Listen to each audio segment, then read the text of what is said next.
गुरुवे नमः। जुगाद गुरुवे नमः। सतगुरुवे नमः। श्री गुरुदेव नमः। सावन कृपाल रूहानी मिशन के मौजूदा सदगुरु संत राजेंद्र सिंह जी महाराज की असीम कृपा से हम सब भाई बहन इस स्पिरिचुअल टॉक चैनल पर सार वचन के माध्यम से सत्संग सुन रहे हैं। हम सबका सौभाग्य है कि एक समर्थ सदगुरु की रहमो करम से हमें ये सत्संग प्राप्त हो रहे हैं। तो कल हमने जो शब्द लिया था उस शब्द का जो आगे का हिस्सा है उसको हम आज स्टार्ट करते हैं।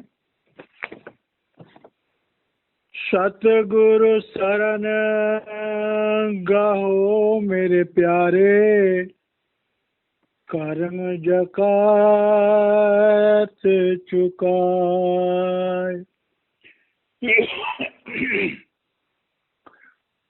जिन पर दया आदि करता के, सो यह अमृत पीवन चाह। कहाँ लग महिमा कहूँ इस गति की, बिरले गुरुमुख चीनत ताय। कहाँ लग महिमा कहूँ इस गति की, बिरले गुरुमुख चीनत ताय। बिन गुरु चरण और नहीं भावे, इस आनंद में रहे समाए। बिन गुरु चरण और नहीं भावे, इस आनंद में रहे समाए। दर्शन करत पिंड सुधि भूले, फिर घर बाहर सुधि क्या आए। दर्शन करत पिंड सुधि भूले, फिर घर बाहर सुधि क्या आए। ऐसी सूरत प्रेम रंग भीने, तिनकी गति क्या कहूँ सुनाए। ऐसी सूरत प्रेम रंग भीने, तिनकी गति क्या कहूँ सुनाए। अब देखिए स्वामी जी महाराज जी के जो शब्द हैं उसमें आत्मा और परमात्मा का मिलन किस तरह से किया जा सकता है, किस तरह से होता है, और एक समर्थ सदगुरु कौन होता है। अकाल पुरुष स्वयं ही मनुष्य के चोले में जब काम करता है तो वही सदगुरु का रूप होता है। अब आज की इन लाइनों में स्वामी जी महाराज हमें और गूढ़ रहस्य बता रहे हैं कि कहाँ लग महिमा कहूँ इस गति की, बिरले गुरमुख चीनत ताही। अब ये बात बड़ी गहराई से समझनी। महापुरुष उस अकाल पुरुष का रूप होते हैं और सचखंड से उस नाम की दौलत को लेकर इस दुनिया में आते हैं। उनका एकमात्र काम होता है कि आत्माओं को अमृत पिलाना और उन्हें वापस निज घर सचखंड ले जाना। लेकिन जब महापुरुष दुनिया में आते हैं तो उनको बड़ी परेशानियां फेस करनी पड़ती हैं। एक छोटी सी इसमें एक दृष्टांत आता है। दिल्ली में सावन आश्रम, जहां परम संत कृपाल सिंह जी महाराज रहा करते थे, उनका निवास था। एक दिन की बात है, रात के करीब 2:30-3 बजे का टाइम था। महाराज कृपाल सिंह जी ने सावन आश्रम का एक चक्कर लगाया और देखा कि कौन कौन लोग भजन सिमरन कर रहे हैं, और वापस आकर के जिस कुर्सी पर बैठा करते थे उस कुर्सी पे आके धम से बैठ गए। जैसे आदमी बड़ा निराश होता है और वो कुर्सी पे जब बैठता है ऐसा लगता है कुर्सी पे गिर पड़ा हो। अब बगल में एक बहन जो है वो भजन कर रही थी, उसने जब आवाज सुनी, धम की आवाज, तो दौड़ी हुई आई महाराज जी के पास और हाथ जोड़ के कहती है कि हे सदगुरु, आपके दर्शन मात्र से जीवों का उद्धार हो जाता है। आप किसी के तरफ तवज्जो कर दो तो उसका बेड़ा पार हो जाता है। तो आप स्वयं इतने उदास क्यों लग रहे हो, इतने थके हुए क्यों लग रहे हो? तो कृपाल सिंह महाराज जी कहते हैं कि देख बीबी, कोई व्यापारी हो, उधर पिछों सप्लाई आई जा रही है, आई जा रही है, आई जा रही है, तो गोदाम भरी जा रहे ने, भरी जा रहे ने, भरी जा रहे ने, लेकिन माल बिकता ही कोई नहीं। तो महाराज जी कहते हैं वे जिस व्यापारी का माल विकदा ही ना हो, ਉਹਦੇ गोदाम भरी जा रहे ने, पिछों सप्लाई तेजी नाल आई जा रही है, तो वो व्यापारी उदास नहीं होएगा तो क्या होएगा? तो इसका मतलब क्या हुआ? इसका मतलब ये हुआ कि वो परमात्मा जब पृथ्वी पर मनुष्य का चोला धारण करके सदगुरु के रूप में आता है, तो जो दौलत वो सचखंड से लेके आता है, या जो दौलत उसके पास सचखंड से आ रही होती है, वो होती है नाम की दौलत। अब गुरु जब नामदान देता है, गुरु लाखों शिष्यों को नामदान देता है। अब उन शिष्यों को जब नामदान देता है तो गुरु का उद्देश्य तो एक ही होता है, क्योंकि जब वो नामदान देता है तो उन्हें संचित कर्मों से मुक्त कर देता है। उन्हें पहले दिन ही ज्योति और श्रुति का जातीय अनुभव देता है, जिससे वो मनुष्य जन्म से नीचे ना जाए। 5 अभिमंत्रित नाम देता है कि जिनका सिमरन करके हम शरीर के 5 चक्रों से ऊपर आ सकें।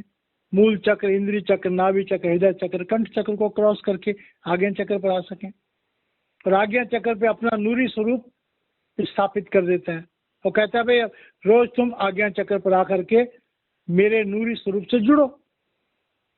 ये बात जिस दिन नामदान दिया जाता है उस दिन गुरु कहता है, और फिर कहता है सच्चा और सुच्चा जीवन बिताओ।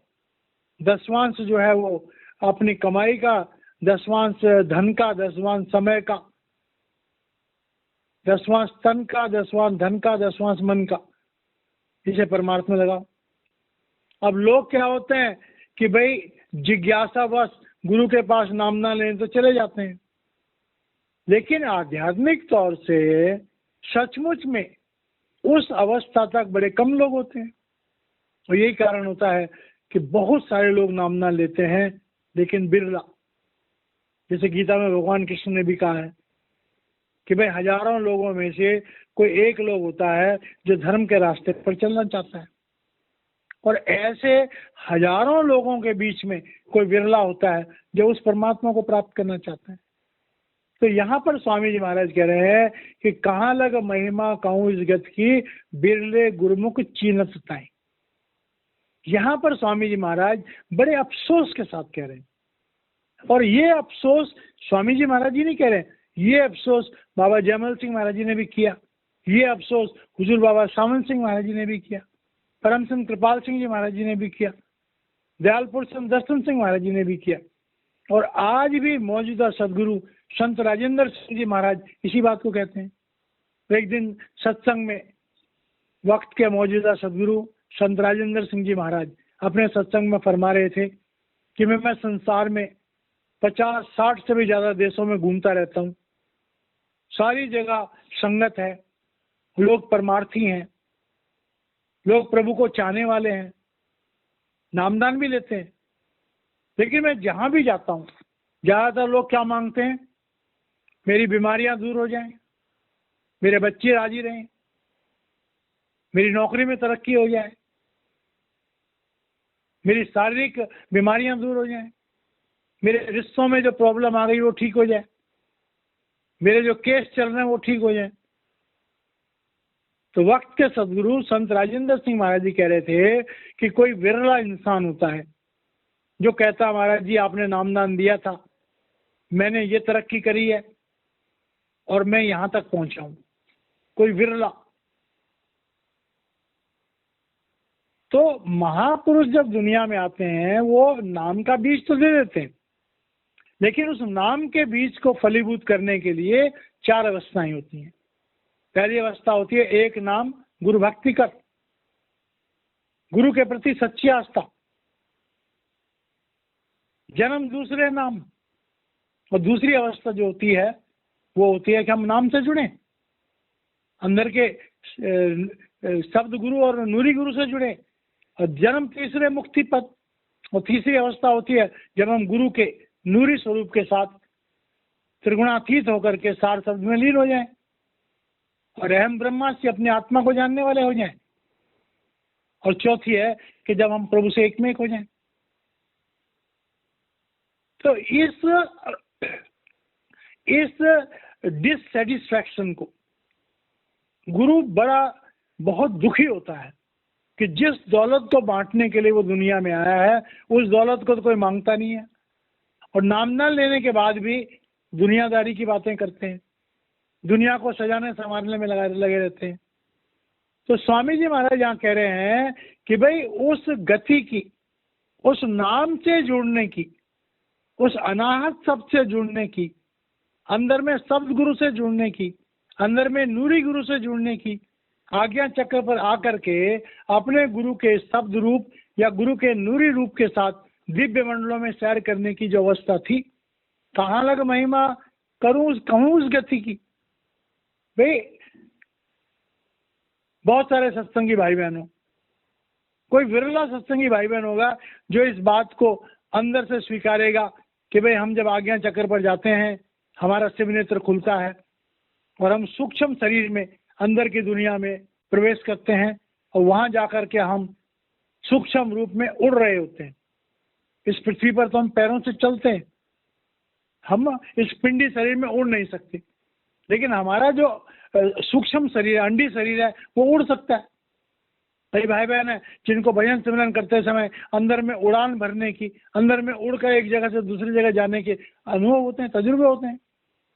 तो स्वामी जी महाराज कह रहे हैं कि भाई लोग जो है वो मनमुख से गुरुमुख बनना ही नहीं चाहते। अब देखिए मनमुख कौन होता है और गुरुमुख कौन होता है। मनमुख वो है जो काम क्रोध लोभ मोह अहंकार में फंसा हुआ है, जो मन इंद्रियों की गुलामी में है, जो संसार की वासनाओं में, जिसे संसार सच्चा लगता है, जो इस बात को नहीं जानता कि मैं आत्मा हूं, वो मनमुख है। और गुरुमुख कौन है? जो ये जानता है कि मैं आत्म स्वरूप हूं, शरीर मेरे लिए कैद खाना है।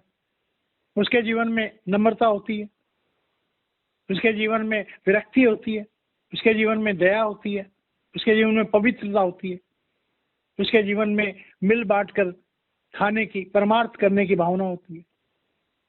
तो स्वामी जी महाराज कह रहे हैं कि महापुरुषों के नजदीक आने के बाद भी चाहिए तो ये था कि जब नामदान मिल गया तो हम गुरुमुख बने, हम अपने जीवन में नम्रता धारण करें, विरक्ति धारण करें, दया धारण करें, पवित्रता धारण करें, परोपकार धारण करें। लेकिन होता क्या है कि नामदान लेने के बाद भी बहुत कम लोग हैं जो रेगुलर भजन सिमरन करते हैं, जो रेगुलर दशमांश निकालते हैं, तन का, मन का और धन का, जो अपने जीवन की पड़ताल करते हैं, जो एक एक पल सिमरन करते हैं। ऐसे बहुत कम लोग होते हैं। तो स्वामी जी महाराज कह रहे हैं कि भाई वो अकाल पुरुष जब दुनिया में शरीर धारण करके आता है, उसकी बड़ी इच्छा होती है कि वो सबको जीते जी जो है वो सत्संग ले जाए। लेकिन उसे अफसोस होता है कि कुछ बिरले लोग होते हैं जो गुरु को फॉलो करते हैं। बाकी तो क्या है, नाम ले लिया, हम सत्संगी बन गए, सत्संगी का लेवल लग गया, कभी कभार हफ्ते में एक दिन सत्संग सुनने चले गए।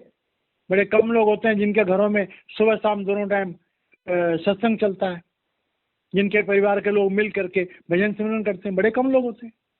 तो स्वामी जी महाराज कह रहे हैं कि भाई ये गुरुमुखता जो है, गुरुमुखता मतलब होता है गुरु के नक्शे कदमों पर चलना, गुरु की आज्ञा मानना, गुरु के दिए हुए उस मंत्र का अभ्यास करना। अब कह रहे हैं बिनु गुरु चरण और नहीं भावे, इस आनंद में रहे समय। अब देखिए, अब गुरुमुख के क्या लक्षण होते हैं?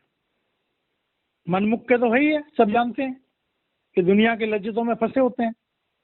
लेकिन गुरुमुख के लक्षण क्या होते हैं? गुरुमुख के लक्षण होते हैं बिन गुरु चरण और नहीं भावे। अब ये बात बड़ी गहराई से समझने वाली है। एक चरण तो वो है जो गुरु का शरीर भी हाड़ मांस का बना हुआ है, हमारी तरह मनुष्य शरीर है। तो गुरु के मनुष्य शरीर के चरण, एक तो ये आ गया। तो हम लोग जब जाते हैं तो कोशिश करते हैं महाराज जी के चरण छुए, आदर सत्कार के लिए अपने बुजुर्गों के हम चरण छूते हैं, प्रणाम करते हैं उनको। कई लोग दंडवत प्रणाम भी करते हैं, चरणों पर अपना सर रखते हैं। तो कह रहे हैं गुरु चरण और नहीं भावे, बिन गुरु चरण और नहीं भावे, मतलब उनके हृदय में गुरु के चरण जो हैं वो छप जाते हैं। अब कौन से चरण है गुरु के? एक चरण तो ये है कि मनुष्य शरीर पर लगे हुए चरण है, और एक चरण होते हैं, महापुरुष कहते हैं कि अंदर में जो नूरी गुरु होता है, उस नूरी गुरु का जो प्रकाश स्वरूप होता है, वहां पर जो गुरु का रूप जो है वो प्रकाश रूप होता है। जो गुरु की शुरू शुरू में आकृति होती है अपने विश्वास के लिए कि मेरा ही गुरु है ये, तो उस आकृति वाले गुरु के जो चरण होते हैं वो अंदर में प्रकाश स्वरूप दिव्य स्वरूप चरण होते हैं। वैसे तो महाराज जी कहते हैं कि जब अंदर में नूरी गुरु के दर्शन हो तो गुरु की आंखों में देखना चाहिए। तो यहाँ पर जो गुरु चरण कहे गए हैं वह है अंदर के शब्द और प्रकाश के लिए। कह रहे हैं जब किसी इंसान के अंदर गुरुमुखता आती है, जब किसी इंसान के अंदर गुरु प्रेम डेवलप होता है, तो उसकी हालत क्या होती है कि वो हर समय चलते फिरते उठते बैठते शब्द में लीन होता है। अब आंखें खोल के हम प्रकाश तो नहीं देख सकते, लेकिन खुली आंखों से हम शब्द सुन सकते हैं। जिन भाई बहनों का शब्द खुल जाता है, जैसे पिछले सत्संग में आया था कि शब्द जो है वो गुरु कृपा से खुलता है और सचखंड से खुलता है। तो जब हमारा अंदर का शब्द खुल जाता है, 24 घंटे हमारे अंदर घंटे बजते रहते हैं, और वो घंटे जो बजते हैं वो माना अगर हम ऐसी जगह चले जाएं जहाँ शोर हो रहा है तो वो घंटे और जोर से बजेंगे, और हमारी आत्मा जो है, हमारी सूरत जो है उस अंदर के शब्द शास्त्र में जुड़ी रहती है। तो कह रहे हैं कि जिन लोगों की सूरत हर समय शब्द में लीन होती है उनको गुरुमुखता की पहली अवस्था कहते हैं। क्योंकि अनाहत शब्द की पकड़ मिलने से लेकर के और सत शब्द में लीन होना, ये गुरुमुखता की ये पूरी प्रैक्टिस है। गुरुमुखता शुरू होती है कि जब हम अंदर के शब्द गुरु से, जिसे अनाहत शब्द गुरु कहते हैं, तो गुरु के जब अनाहत शब्द रूप से जुड़ जाते हैं, वहां से हमारी यात्रा शुरू होती है। फिर अंदर में हम नूरी गुरु के साथ जुड़ते हैं, गुरु का ही नूरी स्वरूप होता है। फिर उसके बाद हमें अंदर ले जाता है सार शब्द रूप में, सत शब्द रूप में। तो कह रहे हैं कि भाई गुरु के जो चरण है, गुरु का जो शब्द रूप और प्रकाश रूप जो है वो हमारे हृदय पर छप जाना चाहिए। हर घड़ी हर पल हमें शब्द के साथ जुड़ा होना चाहिए। एक पल के लिए भी अगर हम शब्द से अलग हो जाएं तो ऐसा लगना चाहिए हमारी मौत आ गई।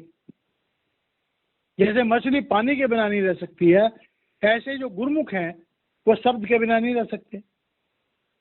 तो कह रहे हैं बिन गुरु चरण और नहीं भावे, इस आनंद में रहे समय। स्वामी जी महाराज कह रहे हैं हम दुनिया की लज्जतों में बड़ा आनंद महसूस करते हैं। क्या दुनिया में खाने पीने की लज्जत हो, क्या दुनिया की राग रागनियों के आनंद हो, दुनिया में बहुत सारे लोग हैं जो बहुत अच्छा गाते हैं, थोड़ी देर के लिए मस्त हो जाते हैं, लेकिन जो अंदर का नगमा है, जो अंदर में शब्द की गुंज है, शब्द धुन है, ये जो अंदर में उन घंटों की आवाज, चाहे वो छोटी घंटियों की आवाज हो, चाहे वो बड़े घंटे की आवाज हो, कोई भाग्यवान हो उसे बंस मुरली की आवाज भी सुनाई दे सकती है, और भी बहुत सारी ढोल, झिंगुर, बादल की गरज, बहुत सारी आवाजें आती हैं। तो कह रहे हैं कि जो अंदर का आनंद है, जब तक हम शब्द में लीन होना नहीं जानते, जब तक हम अंदर के उस शब्द के आनंद को नहीं जानते, तब तक हमें पता ही नहीं कि आनंद क्या होता है।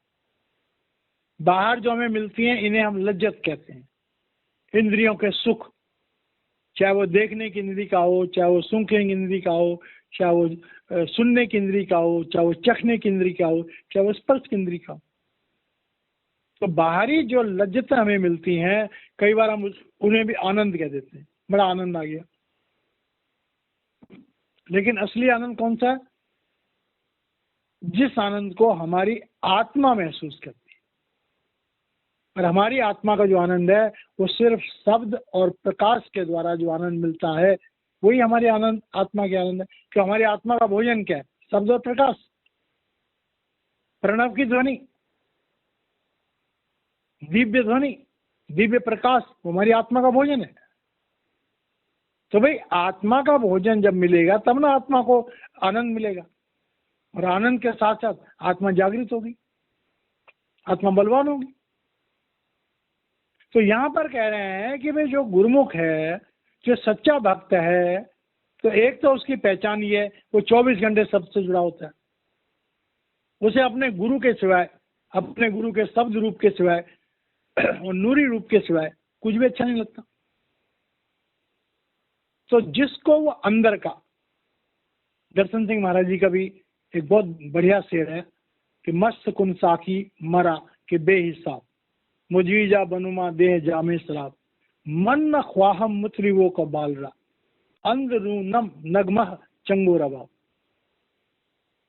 मेरे गुरुदेव दर्शन सिंह महाराज जी का शेर है कि हे गुरुदेव, अपने गुरु से कह रहे हैं कि मुझे इतना मस्त कर दे कि मैं अंदर में उस नगमे से जुड़ जाऊं।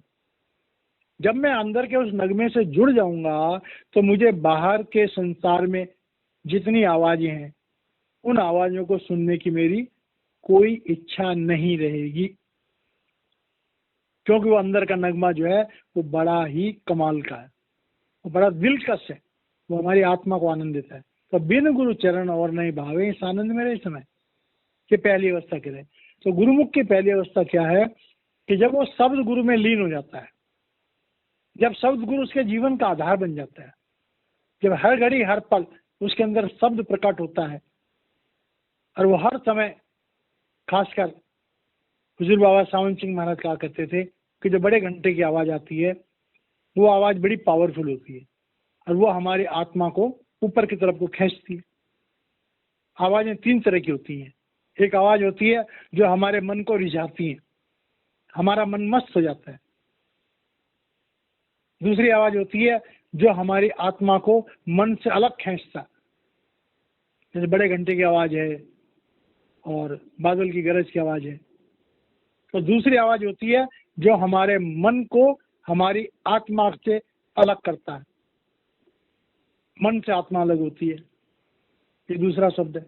और तीसरा शब्द होता है जो हमारी आत्मा को उड़ा के ले आता है, वो है बांसुरी की आवाज या बीन की धुन। ऐसा महापुरुष कहते हैं। हुजूर बाबा सावन सिंह महाराज जो है अपने परमार्थी पत्र में बार बार इसका जिक्र देते हैं।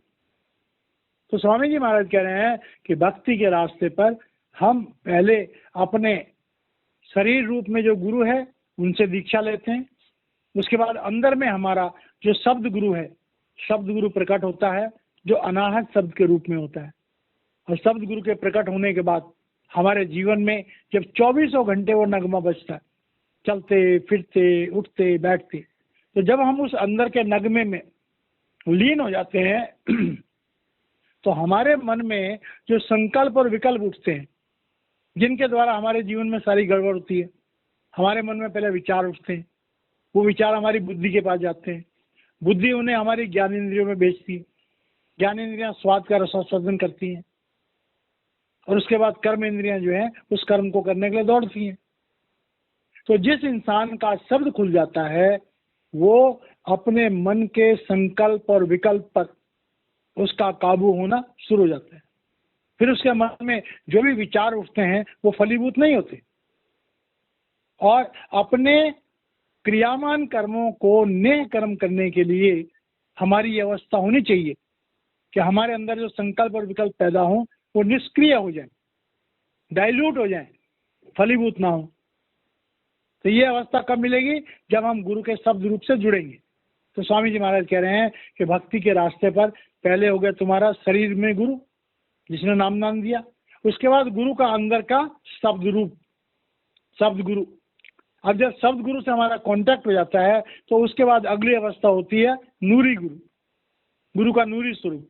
तो कहते हैं दर्शन करत पिंड सुध भूलिए, फिर घर बाहर सुध क्या आए। अब ये बात बड़ी गहराई से समझने वाली कि हमारी आत्मा पूरे शरीर में फैली हुई है, और जो आत्मा शरीर में फैली हुई है तो हमारे शरीर में मूल चक्र में लोभ है, धन दौलत है, इंद्रिय चक्र में हमारी काम वासना है, बाल बच्चे परिवार है, नाभि चक्र पे हमारा क्रोध है, हमारा स्वामित्व है, हमारे भोजन का पचने का प्रोग्राम है, हृदय चक्र पर हमारी आसक्ति है, हमारा मोह है, और कंठ चक्र पे हमारा अहंकार है। तो जब तक हमारी आत्मा इस शरीर में फैली होती है तो काम क्रोध लोभ में अहंकार का हमें आभास होता है। यही कारण है कि हर समय आज्ञा चक्र में कुछ रहता नहीं है। बड़े बड़े महात्मा अगर कभी भजन सिमरन करते होंगे घंटा 2 घंटा 3 घंटा 4 घंटा कर लेंगे, अरे 24 घंटे में 4 घंटा भजन करेंगे तो 20 घंटे तो नीचे रहेंगे ना। तो किसी भी महात्मा की जो तवज्जो है जब वो इंद्रिय चक्र पे आएगी तो उसको भी वासनाएं तंग करनी शुरू कर देंगी। और यही कारण है कि बड़े बड़े महात्मा भी कई बार वासनाओं में फंस जाते हैं, क्योंकि आत्मा कोई हर समय आज्ञा चक्र पे तो रहती नहीं है, उसे शरीर में नीचे आना पड़ता है, मूल चक्र तक जाना पड़ता है। तो कह रहे हैं कि दर्शन कर पिंड सुध भूली। अब इसका एक मतलब तो यह है कि दर्शन करके हमें अपने शरीर की खबर नहीं रहती। अब इसका प्रैक्टिकल एक्सपीरियंस करें। जब हम आश्रम में जाते हैं और सामने से महाराज जी आ रहे होते हैं तो जिस समय महाराज जी के हम दर्शन कर रहे होते हैं शरीर करके भी, उस समय भी हमारी आत्मा एकाग्र हो जाती है। अक्सर हमें पता नहीं होता कि हमारे अड़ोस पड़ोस में कौन है। तो बाहर के शरीर में जो गुरु है उसके दर्शनों से भी हमारी आत्मा सिमट जाती है। तो स्वामी जी महाराज कह रहे हैं अंदर में गुरु का जो नूरी स्वरूप है, जब हम अंदर में गुरु के नूरी स्वरूप के दर्शन करते हैं आज्ञा चक्र पर,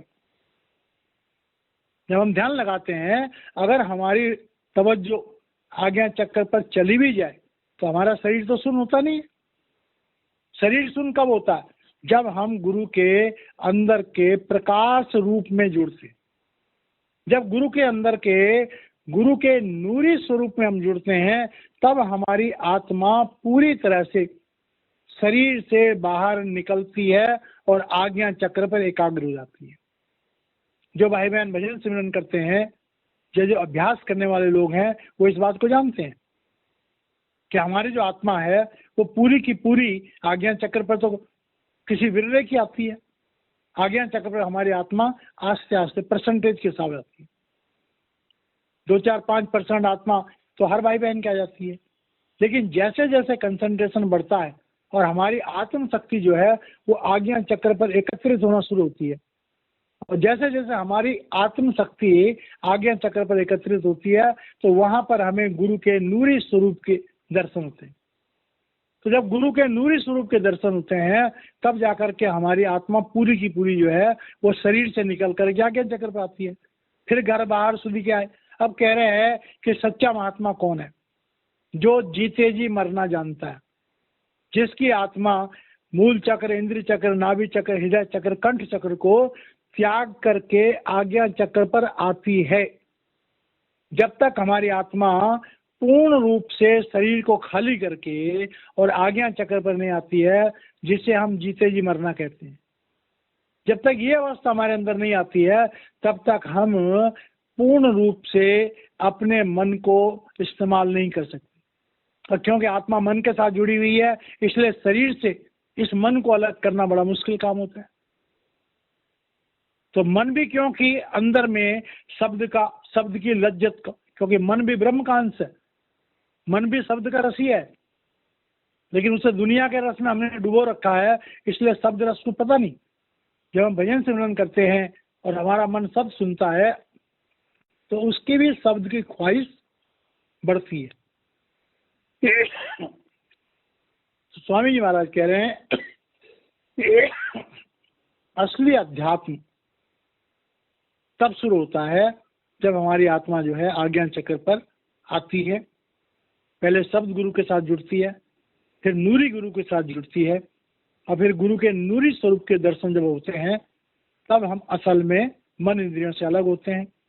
कह रहे हैं ऐसी सूरत प्रेम रस भीनी तिनकी गति क्या कहूँ सुनाए। अब स्वामी जी महाराज कह रहे हैं कि भाई दुनिया में जो संत महात्मा होते हैं वो इस अवस्था को प्राप्त होते हैं कि वो हर समय प्रभु के उस प्रेम में लीन होते हैं। इस अवस्था वाले कई लोग हो सकते हैं दुनिया में, उन्हें हम संत कहते हैं। लेकिन सदगुरु जो है वो पहले भी डिफाइन किया गया था कि सदगुरु एक अलग कैटेगरी है जिसमें अकाल पुरुष स्वयं काम करता है। तो स्वामी जी महाराज कह रहे हैं कि ऐसी सूरत प्रेम रस भीनी तिनकी गति क्या कहूँ सुनाए। तो कह रहे हैं जो परमार्थ का रास्ता है वो बोलने का रास्ता नहीं।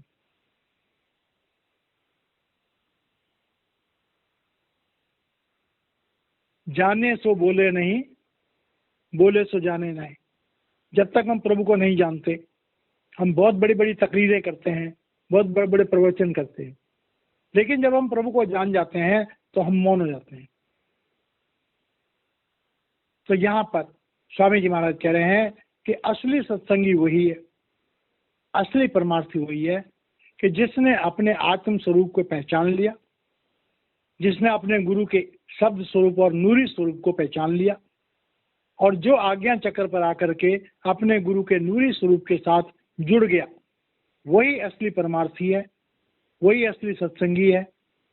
और उसके लिए जो है फिर मनुष्य जीवन का जो परम उद्देश्य है मोक्ष प्राप्ति, वो उसके लिए श्योर है, उसका मोक्ष पक्का।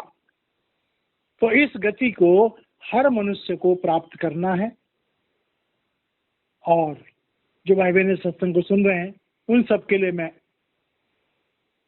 वक्त के शहंशाह, वक्त के सदगुरु संत राजेंद्र सिंह महाराज जी से प्रार्थना करता हूँ कि हे महाराज जी, स्पिरिचुअल टॉक चैनल पर जो भी आपकी प्रेरणा से सत्संग जो होते हैं, जो भाई बहन उन सत्संगों को सुने, उन सब पर आप अपना रहमो करम करना, उन सब की आत्मा को जागृत कर देना और उन्हें प्रभु प्रेम से जोड़ देना। ऐसी मेरी आपके चरणों में दंडवत प्रणाम करके ये प्रार्थना है कि हे महाराज जी, हर उस इंसान पर आप जरूर मेहरबानी करना, वैसे तो सब पे करना, लेकिन खासकर जो इस स्पिरिचुअल टॉक चैनल पर इन सत्संगों को सुन रहे हैं, जो सत्संग वक्त के मौजूदा सदगुरु संत राजेंद्र सिंह महाराज जी की प्रेरणा से हो रहे हैं, उनके रहमो करम से हो रहे हैं, उनकी छत्र छाया में हो रहे हैं, उन पर हे महाराज जी जरूर दया करना, जरूर दया करना, जरूर दया करना। इन्हीं शब्दों के साथ मैं वाणी को विराम देता हूँ। बाकी का कल होगा। जय महाराज।